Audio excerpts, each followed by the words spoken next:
Hey there, Sharon Horne-Ellstrom here. Welcome to day 130 of our Get Your Goals annual challenge.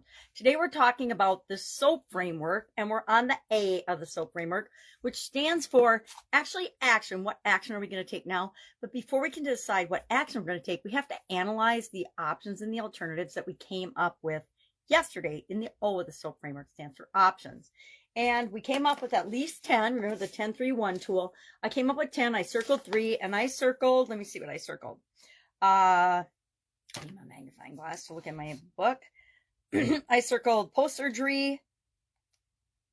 I can't see what it says. Post-surgery. Oh, hypnosis, which is really good, by the way. I've been doing that every day. Follow all of the post-op instructions, all of them, to the letter. And I would say I'm a little guilty of not following them to the letter, doing too much. And then ask for assistance. Ask for help with things you know you shouldn't be doing in order to heal and get better following the surgery as quickly and easily as possible, which is driving me nuts. It just is really weird. Anyway, so today we are going to use a tool called to analyze the alternatives. We picked 3 because we're only going to analyze 3. We could analyze all 10, but we probably don't need to because there's some that we know we can act upon faster. And how I know which is the right action to take first is I use this tool called the Head, Heart, and Intuition tool.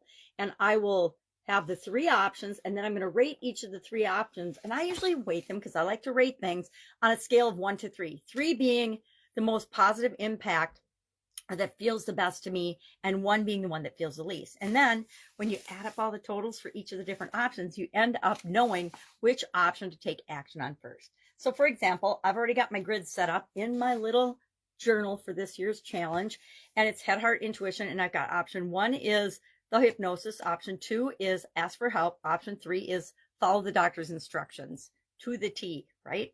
So how does my head think about each of those? Well, yeah, I would say the hypnosis is a 3 because I found that hypnosis works really, really well to me. Asking for help is going to be a 1 because I have a hard time asking for help. And second, I'll give the follow the doctor's instructions to a T, follow the doctor's instructions a 2. Then I guess I should do this in my book as long as I'm talking through it so that I can demonstrate how it works.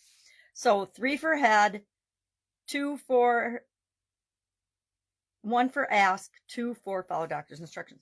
Now, how does my heart feel about that? What does my feelings in my heart and my emotions feel about hypnosis? Again, I really like the hypnosis. It's been really successful for me in a lot of different areas and aspects of my life. Asking for help in my heart, again, it kind of feels like a 1 because it doesn't feel comfortable for me. And following the doctor's instructions, kind of a 2 again. And these don't always work out the same. Usually they're different. And then intuition. What does my intuition tell me I should do, act upon first? Well, I'm going to give, my gut says I should follow the doctor's instructions first. So I'm going to give that a 3. And then I'm going to give hypnosis a 2. And I'm going to give asking for help a 1. Why? Because asking for help is the most challenging for me.